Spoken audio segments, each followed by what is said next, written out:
welcome to episode 25. Wow, 25 of Starfield with Normal People. My name is Michael, and I'm here with Duane. I want to clear that up because last week, as a joke, we said the wrong names. And if you were new to the show, I apologize because your life is now just flipped all around.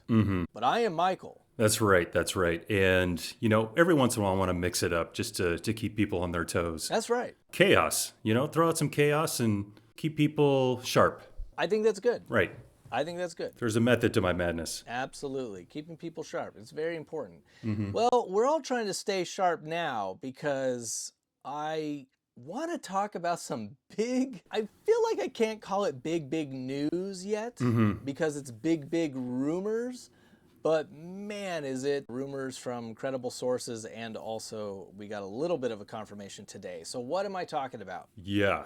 I'm talking about Xbox possibly going multi-platform, which does affect our favorite game.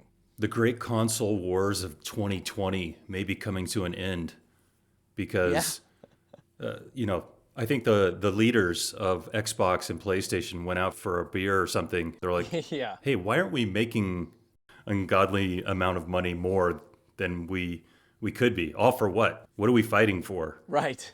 Like, we're trying to sell more consoles. Hey, guess what? The money is not in the consoles anymore, right? Yeah. It's in software. The more software you sell, the more monthly subscriptions you sell, the more money everybody makes. Yeah. And this is good for everybody's bottom line. Where do these rumors really come from? It's not just like suddenly somebody decided that Starfield is going to be available on PlayStation and then put it out there on the internet. Yeah. This was picked up by major news media in the gaming world. Journalists. Yeah. Yeah. And then what happened? The leader, who was the guy? Dear leader, Phil Spencer. Yeah, dear leader Phil Spencer. What did he say? Yeah, head of Xbox. Right. To quote him directly. Give me another beer. Yeah. He's like, Oh, this was after the bar that they met up and talked about with the PlayStation guy. yeah. And just to make it really clear for anyone that hasn't heard this, essentially over the weekend, we were seeing people saying, okay, big news, rumors, Starfield is going to be on PlayStation 5. And then, I swear, like 2 hours later, it would be like, Gears of War, breaking news, Gears of War is being considered to go to PlayStation.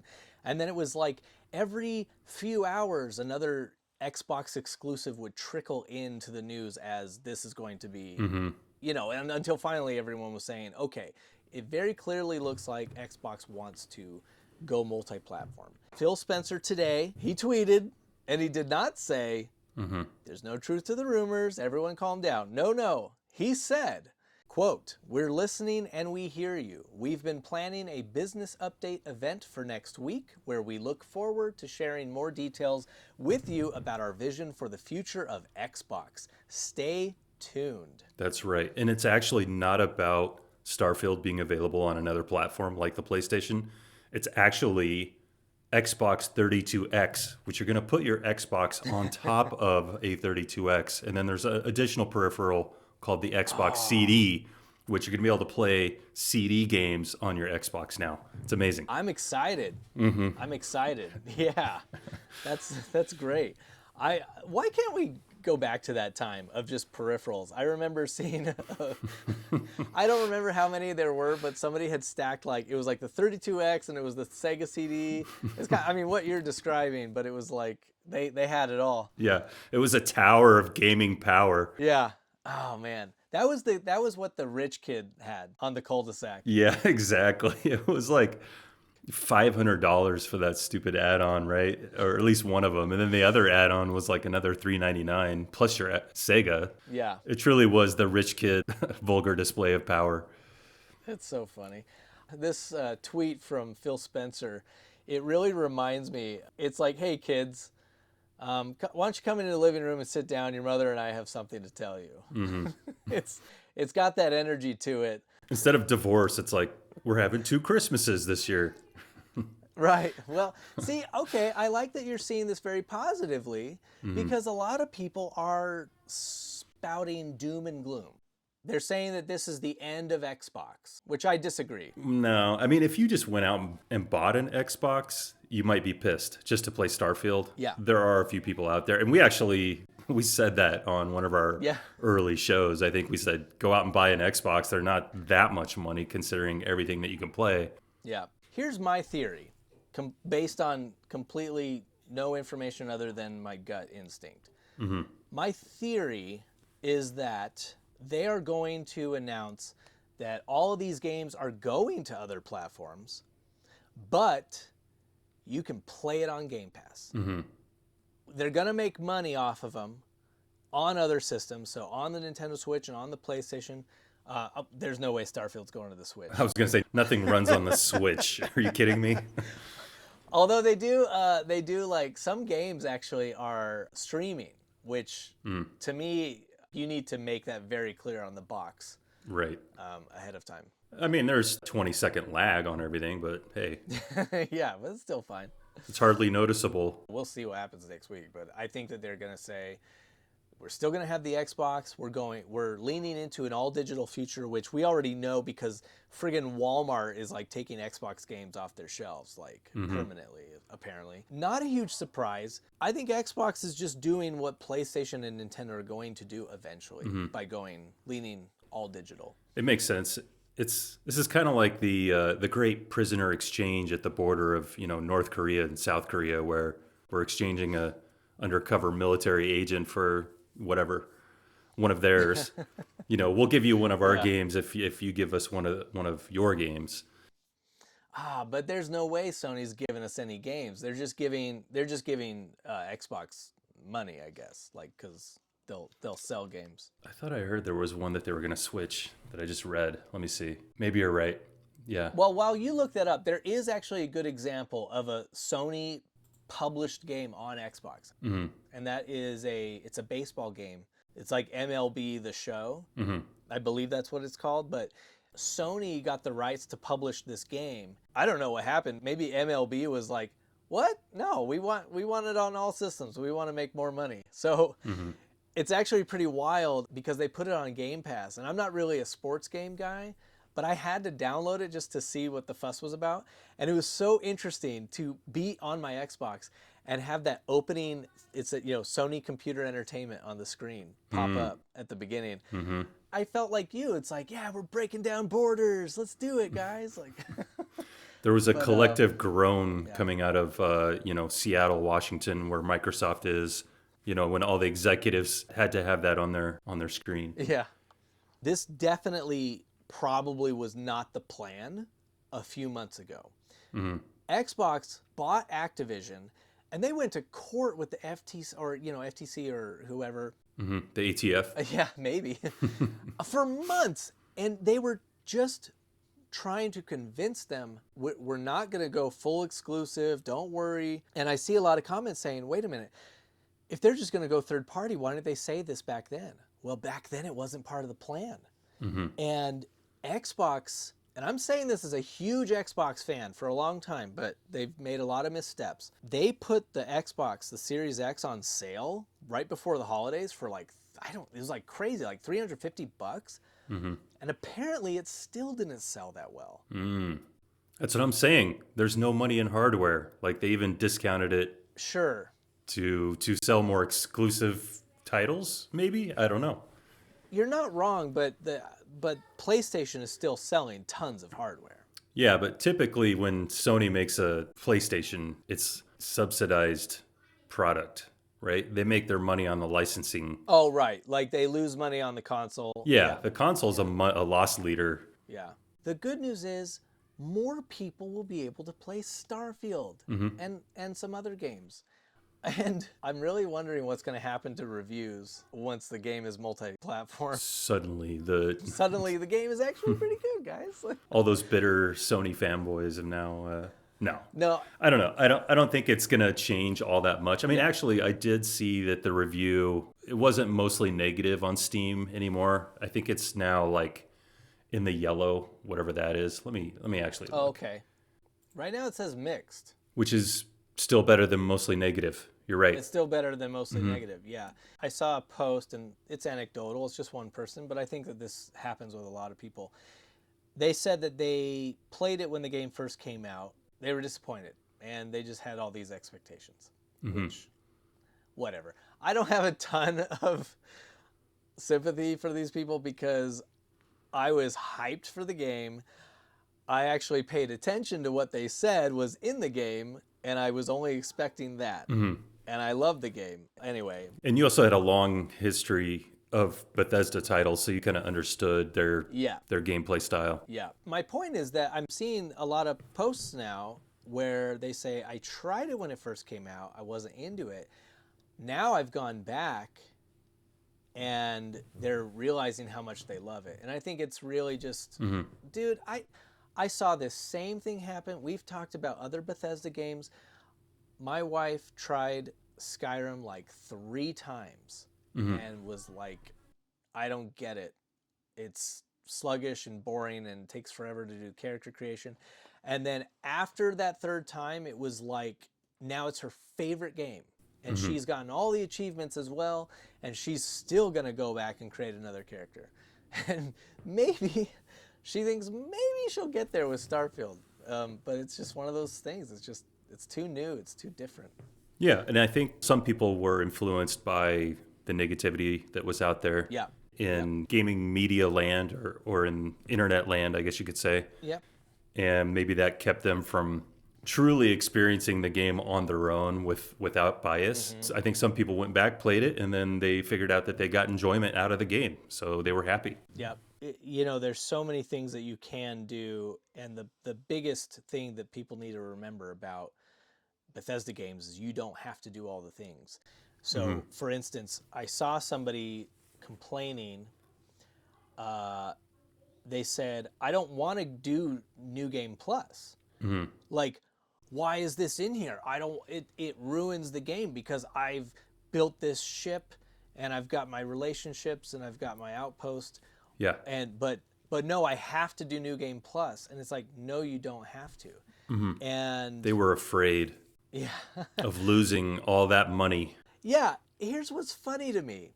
Couple things. Number one, when people say, I'm going to lose all these things when I do New Game Plus, my first thought is, have you never made a second character in Skyrim or Fallout? Have you never made another character? Because then you lose everything. A lot of these people haven't.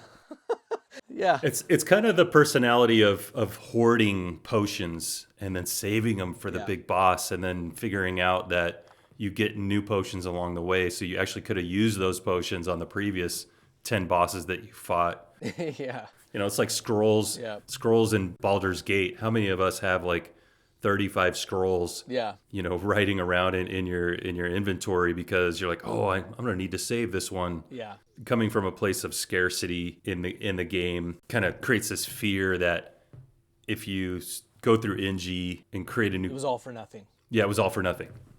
Exactly. Yeah. There are a lot of people that this is their first Bethesda game, and maybe they are enjoying it, and maybe you're listening to this podcast. And there's something that happened very specifically in Skyrim, without spoiling it story-wise. Like, this will clarify something about Bethesda games. You get a mission marker for anything that you can possibly do. Like, it goes into your mission list. Now, in that game, there was a character who I really liked, but it was this character was like, you could see where you could leave them alive or they've got to die. You could see it either way. There is a specific mission that pops up that says, kill so-and-so. And I remember playing, the first time I played, I was like, oh no, I don't want to kill him. I love this character, but I got to do it. And I think the first time I played, I killed him because that was the story, right? Well, then when I was playing this game again recently, I was like, no, screw that. I'm not gonna kill that character. Here's what happened. I got further in the other parts of the story. That quest went away. Okay. You just have to be okay with Bethesda games having a whole list of missions and quests that you might never do if you don't want to. Yeah. Just don't do it. It gets on people's nerves, right, to have that checklist. This reminds me of Fallout New Vegas. You have to play this, Michael, because you would love all the choices right, and the reactions of those choices that you make. I think Fallout New Vegas does it really, really well to where they remind you of decisions way down the road. Like you make a decision and then 30, 40 hours later, you'll run into a character who's like, oh yeah, you're the guy who did this. Oh man, that's great. Well, you'll be very happy to know that now that I've purchased an Elgato video capture device, I was thinking, I was like, I should play Fallout New Vegas you have for the first to time and stream it. I will watch. Absolutely. No, that's definitely on the horizon. This reminds me of another thing that is a positive. So isn't that fascinating that there's all these positives about Bethesda games that people paint as negatives? Another one is mods. Okay, Fallout was big in the mod scene, and then the Elder Scrolls games were big in the mod scene, and then Skyrim has to be one of the most modded games of all time. Right. So what do? They lean into it. They have the creation kit. They give people modding tools. They're like, go wild. You want to put anime girls in our game? Go for it. And the modding group, like the modding people, did do that. They went wild with it. But not only that, I make a joke about anime girls, but they've also done some amazing things where they changed the combat to be more like The Witcher, or the graphics just get better and better and better because people keep modding it. That's a big one. So, they completely reskin the entire game. They make it higher resolution, all new textures for everything. Yep. For Bethesda to do that, it would take them 2 years and millions of dollars. And this is probably just a few small teams or individuals that are, pumping these textures out. Just passion projects. Passion projects. Everyone loves that. They're like, oh, it's so cool that you can mod it. They're just always showing off their modded Skyrim. Todd and team are like, okay, people love modding our games. So let's build this amazing foundation from the beginning. And they even said, like, we've got this game. There's a full game here. There is a full game. People are wrong when they say there's not. And then they say they want to make this a modder's paradise. I believe that's what Todd said.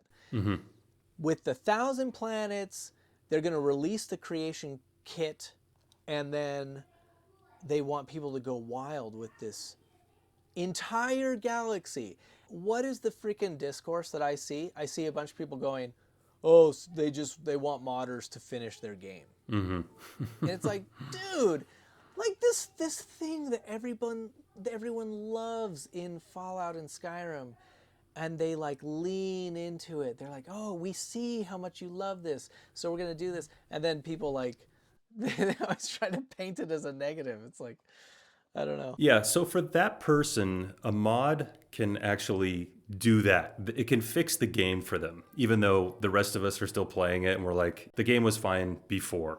But hey, if the mod fixes the game in your mind for you, great.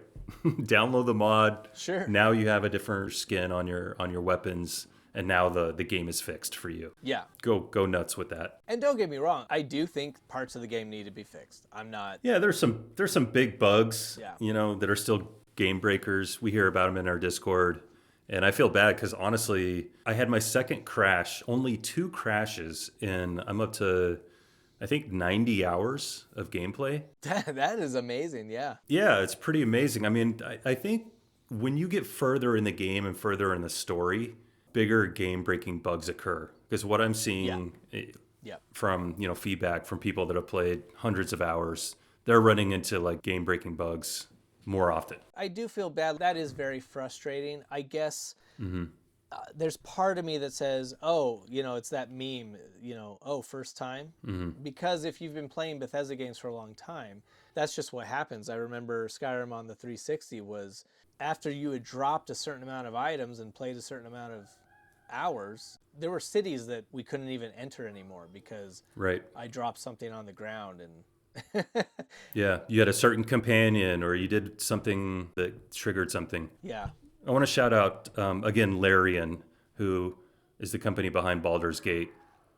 Yeah. The way that they do their patch notes, is it me or is Bethesda kind of following suit with how they word their patch notes? It seems like in this last one that they put out, it was more in the Larian flavor with like kind of just talking to us. Like, Oh, hey, we recognize this happened in this. It was a lot less technical. It was a lot more palatable. More conversational, huh? More conversational. Yeah. Yeah. Maybe this is the first time I really read through the patch notes, but Yeah. I think they're taking a page out of Baldur's Gate for the patch notes. Yeah, that could be. Yeah. Can you think of any other cons? Getting back, porting it to PlayStation, which we know that version already exists. We talked about that in a previous episode. Yeah. Yeah. We thought it was just in, Todd Howard's panic room that he's got the PlayStation version. It's not a con for Starfield. It's more a con for Xbox, where somebody says, oh, well, they just guaranteed I'll never buy an Xbox because I can get a PlayStation for their exclusives, which will not go to Xbox. And then eventually the Xbox games will come to PlayStation. They think that then it will just destroy the brand. I get what they're saying, but we've already seen exclusives that are timed exclusives. The rumor is that Starfield will launch on PlayStation after the Shattered Space DLC comes out, which might not be till the end of this year. Right. Interesting. It's not like this is the first time that timed exclusives are a thing. Even Sony games go to PC after like a year or two. I don't think that part is really that big a deal. If they say, pay $70 for it on PlayStation 4 if you want, or play it early on the Xbox as part of Game Pass. I think if they lean into that they'll be just fine. Right. Another leak that occurred was that they've shown off a possible mid-gen refresh of an Xbox. So the Series X would not have a disk drive, it looks like.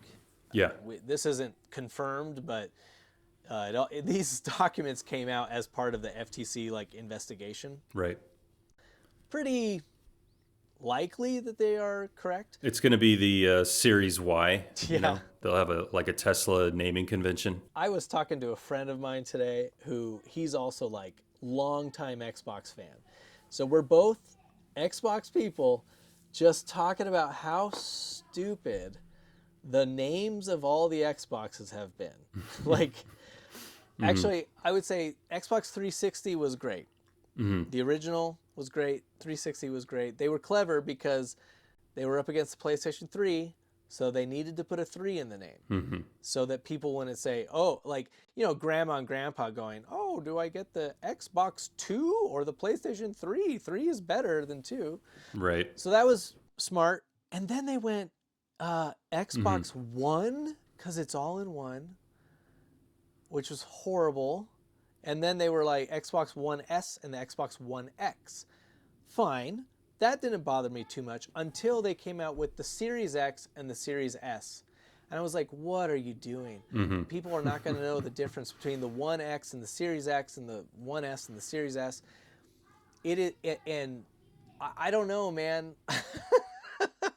What are they doing? You got to remember, this is from the company that named Windows NT and Windows 95 and Windows Me, and there were some of the worst named operating systems tucked back in the early aughts. I just think about how the Apple just released their Vision Pro, and of course there's a friend of mine that actually bought one, which I think he's insane, but it does sound very cool. Like he was describing it, and it's pretty awesome. Just not worth. After taxes and fees and stuff, it's like $5,000. That's the one that gets you into the special back room at the Apple Store. Like you don your glasses and you walk into the secret club in the back. Oh, you didn't know about the secret club in the back of the Apple Store? I didn't know about the secret club. Man, that's too bad. You don't have the glasses. That's What's right. The Stanley Kubrick movie? Eyes Wide Shut. Eyes Wide Shut. We're on the same wavelength, buddy. Yeah. I was thinking that the whole time. I didn't want to say it, but yeah. Well, Eyes Wide Shut. I did. There it is. Yeah, you did it. Back to the Microsoft thing. It's funny because I was telling this friend, I said, oh, I actually I actually got a Microsoft HoloLens Right. back when those came out. I was given one, humble brag. I was given one to make content for them on my YouTube channel at the time. It was very cool, and when I went to look up that video that I had made, I was like, whoa, 7 years ago.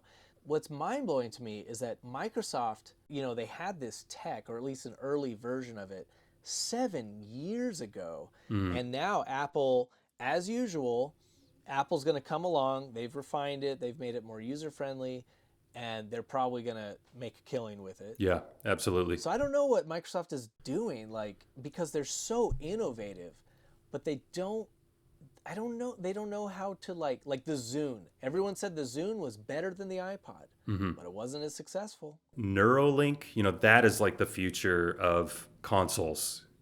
Consoles are going to shrink until there's nothing. Right.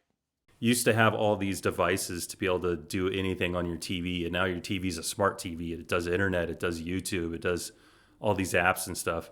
Yeah. And you used to have a DVD player and a Blu-ray player and all these devices.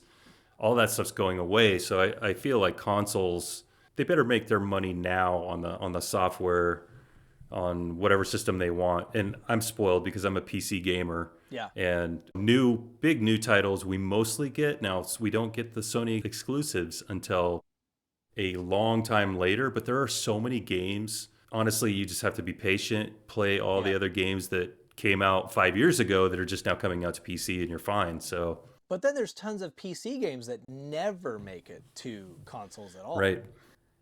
I just think it's funny that Xbox just bought Activision, and because they didn't have a great holiday sales, now they're like, whoa, guys, we need to pivot. And it's like, dude, you just bought Call of Duty. You're not even going to try an exclusive Call of Duty and see if that works?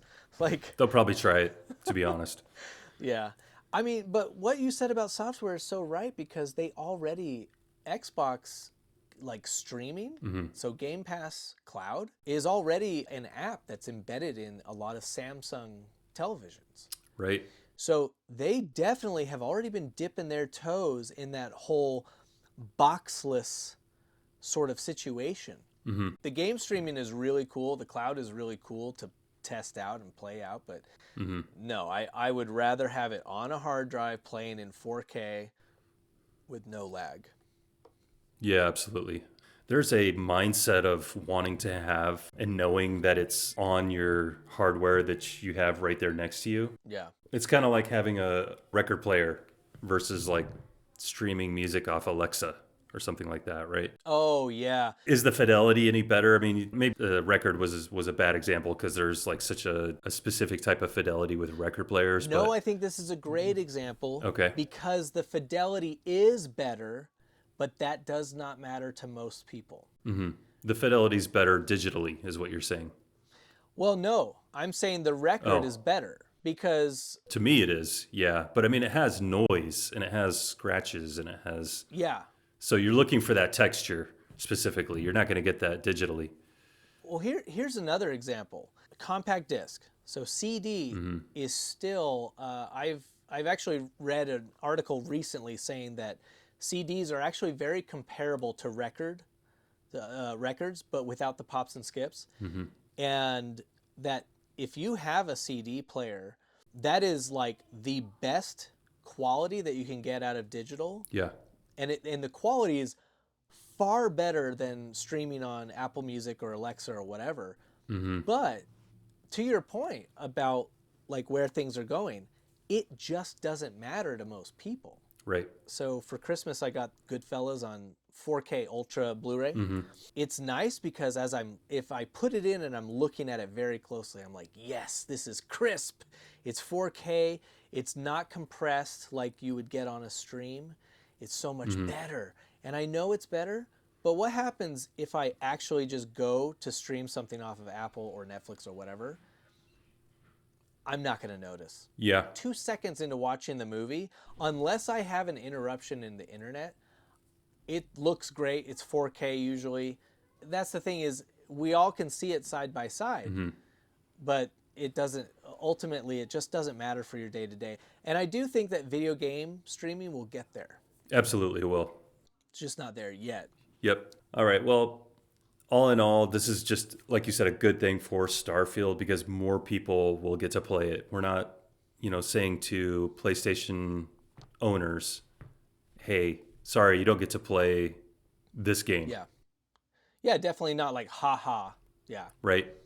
We're not gatekeeping a popular video game now. So I think it's all good things for Starfield, and I think it's all good things for gamers in general. I agree. I'll be very interested to see what the announcement is next week. Mm-hmm. In other news, this is just a small thing, but it makes my heart happy. So some people have been exploring the galaxy of Starfield. Occasionally, they will pop over to a location that is very, very special, and they'll say, look what I found. This is crazy. It's very unique. And then a lot of times I'll see the comments, oh yeah, that's going to be in a mission later. You'll see that in a mission later. I like, first off, that people can go discover these places on their own before the mission takes them there.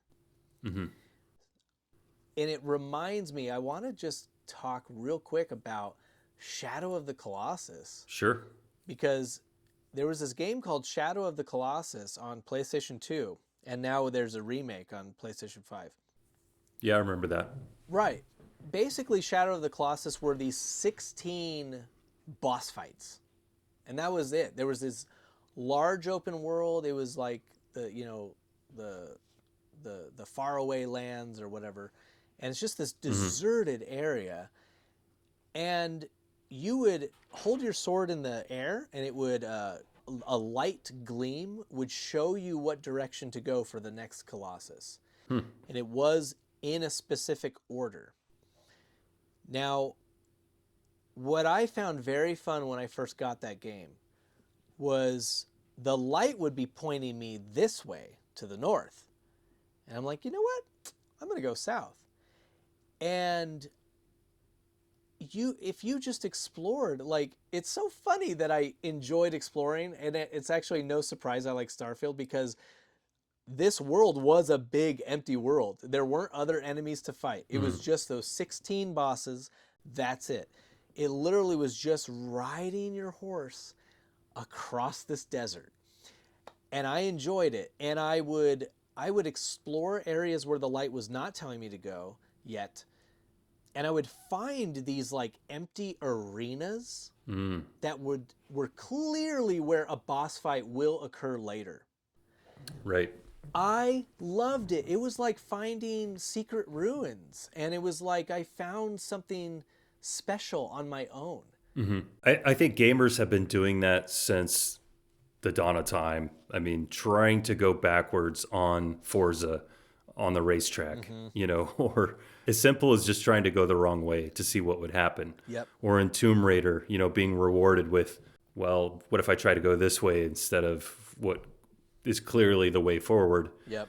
And, game developers have gotten smart and turned that into a thing now where it's like, there's little side stories and areas and secrets that you can and find off the beaten path. Yep. So I think what they want is they want you to see all the content they made eventually. So if you go through all the missions, a mission will send you to one of these points of interest. Yep. Yep. Since there's no order necessarily, I mean, you can do a lot of different missions early on in the game. So that's why people are seeing these points of interest. And I think last podcast we said that there's unique ones after a certain level, but I don't think that is actually true, right? Should we correct that? Yeah. So, yep, I think it'd be good to correct that. At least it just seems to be that way for certain players. Right. Because they just didn't see that thing until level 70. It's totally random. Yeah. And you could randomly never get a specific point of interest. Is it likely? Depends on how long you play. Yeah. The longer you play, the less, likely it is for you not to have seen all the points of interest. Yeah. If you're only 100 hours in, there's a good chance you haven't seen them all. Yep.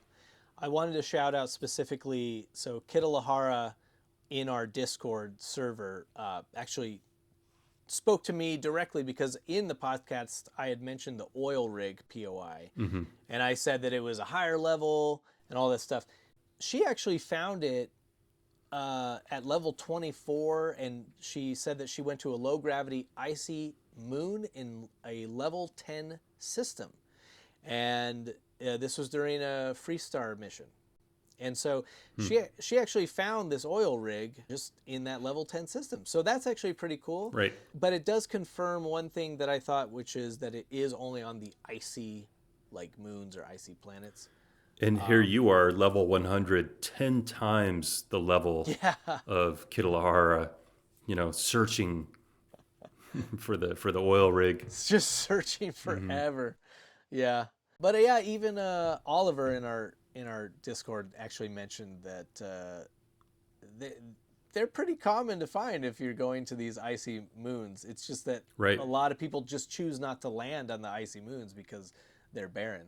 So yeah, you really want to see some crazy new animals, which you're not going to see on an icy moon. Yeah. But what you are going to see is, unique POIs and really cool space phenomenon that you can't normally see on some planets, right? You're going to see a different style of, vista on those planets, which is cool.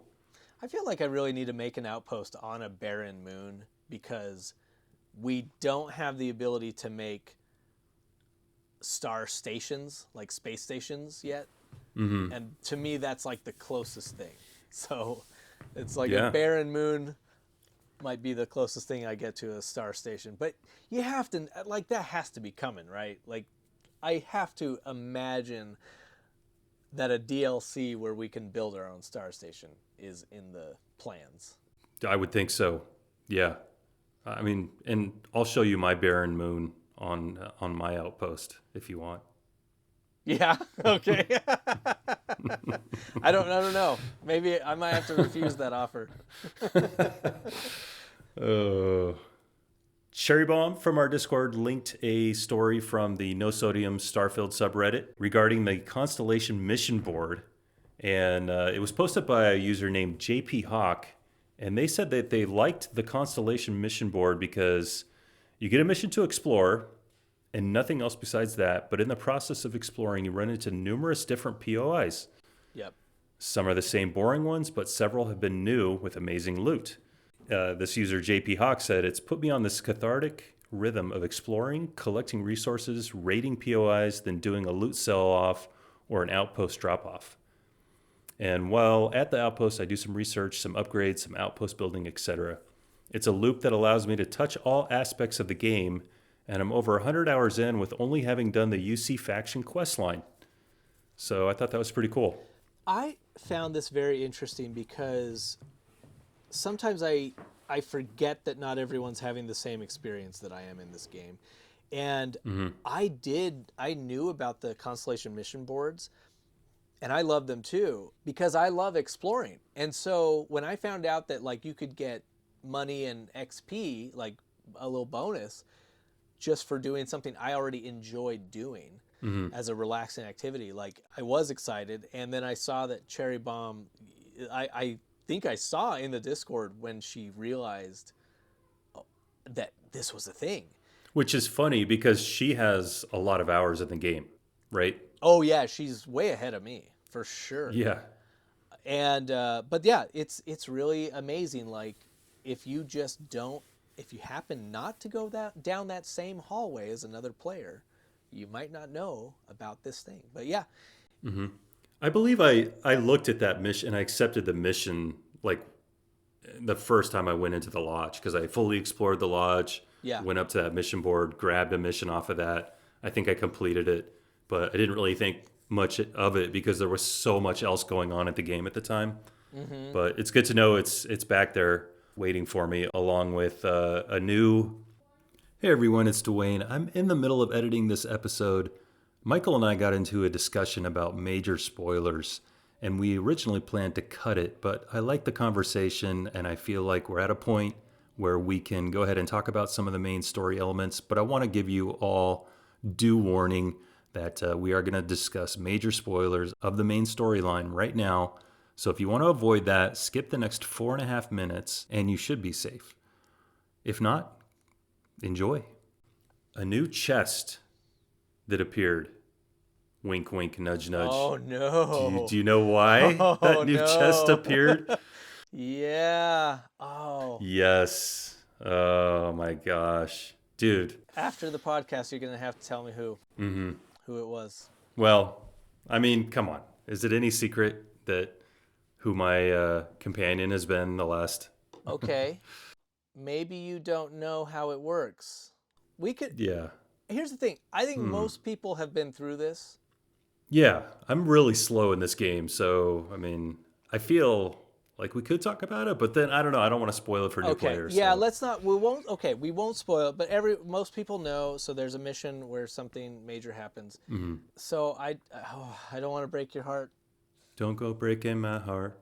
The game makes two choices, and then you make one choice. You're trying to spoil the game for a second time? Because No. I'm just saying that you were saying it should be no secret yeah. who you were hanging out with. I think we might be talking about different things. Let's just say I've made it through a major story, a point in the story arc. I feel like I'm getting close to the end of the main story. Okay. Okay. Tell me what happened. Oh, so Sarah died. Okay. Yeah. Went to the... Okay. I knew it was going to happen. Like, I had the two unique pieces that I picked up that were different. Yeah. You know, and like the Starborn appeared in those two and tried to fight me for them. Okay. Yeah. And then I went back to the lodge, and then Sam became my permanent thing. And I was like, okay, here it is. This is the beginning of the end. And then I got to that point in the story where you could either race to the eye or you could stay at the lodge. Yeah. And I was just like, I'm kind of done being married to Sarah. Uh-huh. I'm not done listening to her be in the game because I like her and I like the voice actress. Right. But story-wise, kind of wanted to move on to a different companion, and this would be a hard cut. Yeah. It would force me to move on to a different companion. So anyway. Yeah. What I was saying about the game choosing, so basically people have sort of tried to figure out how the game chooses. I mean, I'm sure you're aware it's a different person that dies for every player. I thought it was the person they married. No. No way. Yes and no. From what people have said and believe, it will choose the two people that you have the highest affinity with. So it is sort of the person that you married. And then it's the second person. And then they're in two different places and one of them will die. That's weird because in my story, it was like Sarah had all the affinity and then there was no other character. I spoke to Sam once, maybe. Right. I don't even know if they ever liked anything I did prior to that point. So I mean, at that point, it probably had to just choose the second the second person at random, maybe. But basically, the reason I say that is if you're playing again in the future, someone is still going to die, but technically you could save Sarah if you want and by going to where she is. I'll just say that in mine... But then the artifacts get stolen? I don't remember. Because it was like, stay here and guard the artifacts or go to the eye and save Sarah. So I was like, well... Right, and so I could see why, I don't want to have to go round up all these freaking artifacts again. It was a laziness choice. Yeah. I don't know how that works, but I do know that the story, you can save someone if you want. But there will always be one person that goes. The funny thing about mine is I didn't even like Barrett that much. I like him, but I wasn't like, yeah, Barrett, it's awesome. But for some reason in my game, it was just like because I was defaulted to be with him for a while. And I didn't even think about it. And then, so yeah, it was Sarah and then Barrett. And then it was like, Sarah's in trouble. And I went to the eye to save her. And then, then we all went back to the lodge and Barrett was dead. Yeah, actually, now that you say how it works, Sam said, "Hey, I need to talk to you," and there was some dialogue that was like, "Why did you choose me?" And I was like, "I did it." That wasn't a dialogue Right, yeah. option, but I was just like, Yeah. "Cause you got a heart of gold, buddy." You know. And meanwhile, I was like, "Where the fuck is he getting this dialogue from?" That must be why, because he was the second person. Right. So You're like, I was just here for the artifacts. Like, yeah. okay, interesting. Cool. I think that was one of those things where the game was like, man, Duane hasn't spent any time with anyone else. We just got to pick one of these people at random. There's one more thing that I want to talk about before we get to our end stuff. Somebody discovered, so on the moon of Europa in our very own solar system. What planet is that a moon of? Testing your high school astronomy. Is it Jupiter? I don't know. Is it Jupiter? Okay. It's one of the gas giants, I'm pretty sure. Jupiter. I was right. I mean, it took me a while to throw that out, but Nice work. yeah, I got it. I haven't checked in my game because I just saw this post, but somebody sees that, whenever there's a city somewhere, there's a little city icon above the planet. In their game, at least, and maybe others as well, there's a city icon over Europa. I guess Europa is covered in a lot of water, I think. My question is this just simply a classic Bethesda glitch where there's not supposed to be an icon? Oops, don't get any ideas. It's just a glitch. Or is this a sign that we are going to get a future underwater city as DLC? Ooh, it'll be like the Gungan Palace from Star Wars, right? A fully underwater society. Gungan Palace. I was also thinking of Rapture from BioShock. Right. Who knows? Maybe that is a glitch only, or maybe it is a possible DLC location in the future. Is anyone else keeping our own solar system kind of tucked, in the back of their head? Like, I want to go fully explore our solar system. I'm one of those people who's been, a fair amount of places in the universe, but I haven't been to the moon, our moon, Earth's moon yet. And I've been to Mars, obviously. You got to go do those missions there. Yeah. And I've been to Titan. Aside from that, I really haven't explored our own solar system. I haven't either, which I actually, when I think about it, is a little bit weird. Because sometimes I think the galaxy map is so big that sometimes I get over to the solar system and I kind of go, yeah, it would be cool to explore our own planets. So I've done it a little bit. I did recently and posted some pictures in the Discord, but yeah, I'm with you. I have not done that a lot. Yeah. And the moon is cool because you can find, I don't know if you can find the rover, but I know you can find the flag, like the American flag that was planted. So people have found it. I mean, so that is very cool. Yeah, maybe that's why they made Earth a dust ball. Is like, we need to get players out of our solar system and exploring the universe. So Earth is the most boring thing aside from like the landmarks that you can find via books. But that is clear. I agree with you.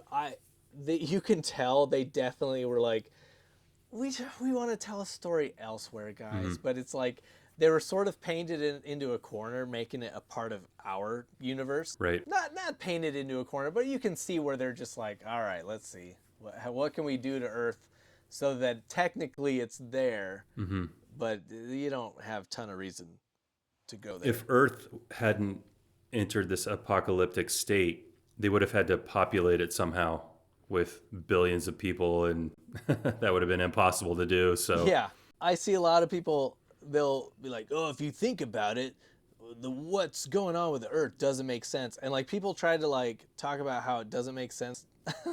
Like, who is doing this where you sit and you go, well, this video game isn't realistic, and now I'm mad. I don't know, man. It's like dropping conditioner in the shower.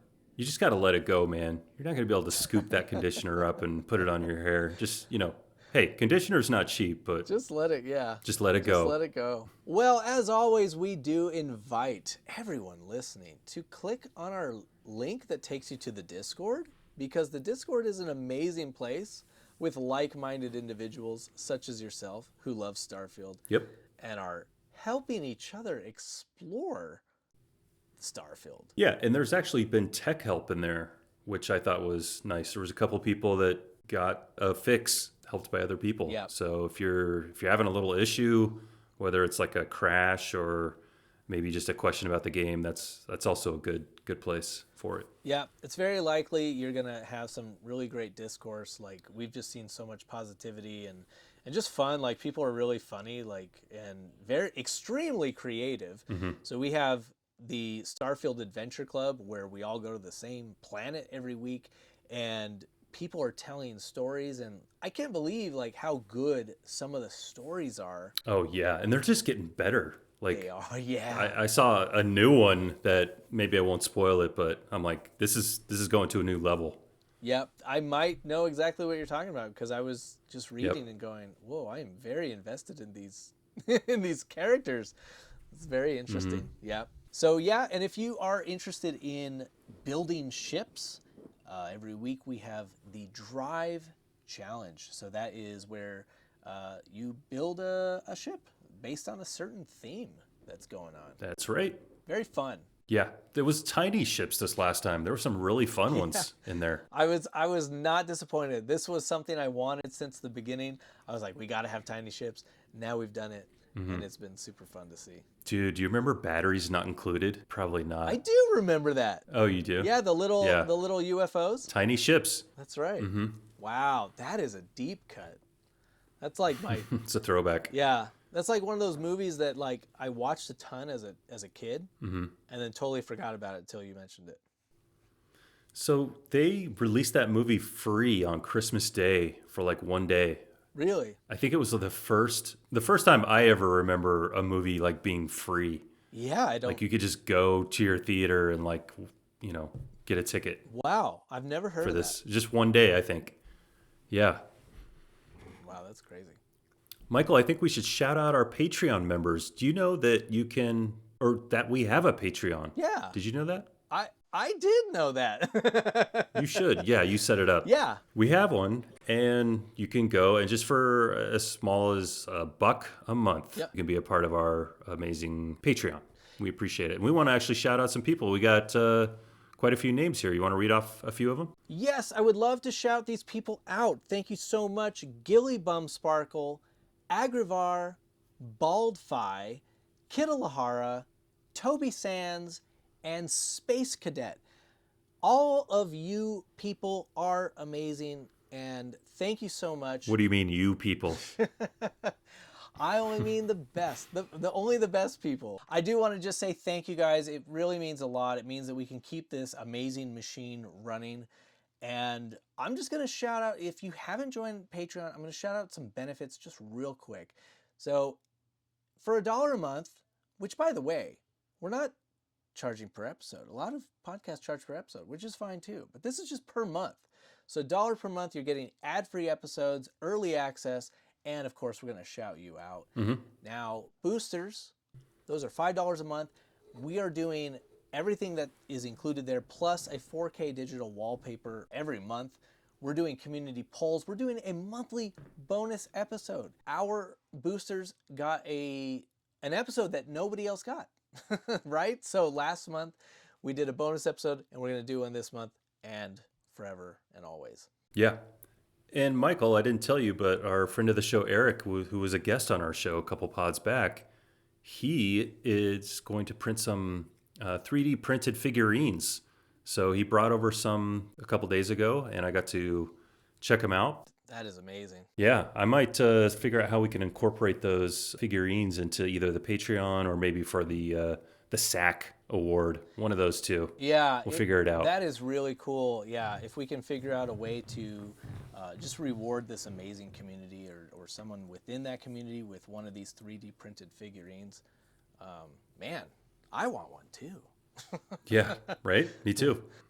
How do I get one? That's rad. Yeah, okay. We'll have to figure that out. Mm-hmm. I want to shout out a couple comments from our Discord that just really stuck out to me.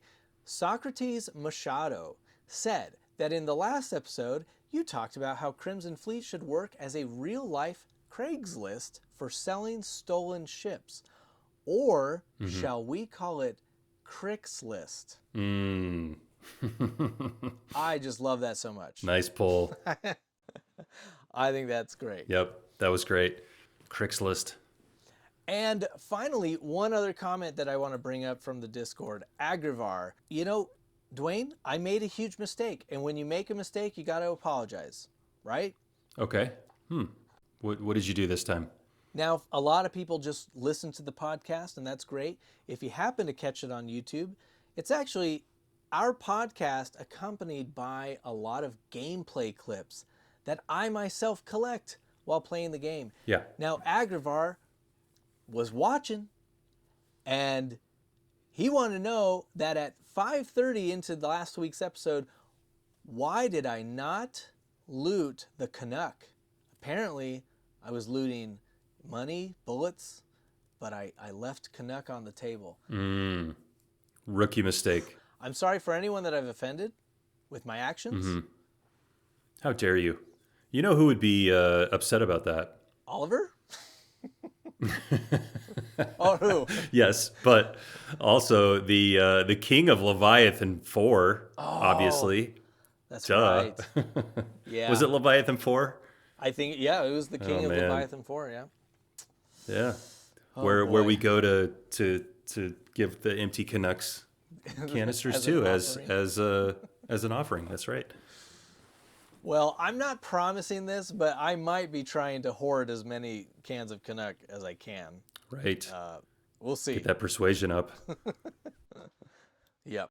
Thanks to everyone that listens on Spotify, Apple, and thank you to those watching on YouTube. All links are provided in the show notes below. And an extra special thanks for comments and feedback. If you have a comment, suggestion, or an in-game story to share, you can leave a comment on our YouTube page. We love to read those. And of course, you can come hang out in our Discord. And if you like the show, consider dropping a 4.999 star review on your favorite podcast app. Yep. And that could get it right to that decimal. Get it as close to 5. I mean, we're not asking for perfection. No. We're just, close to that. Yeah. Thanks for traveling the Starfield with us. Make sure you subscribe because we will be back for more next week. See ya.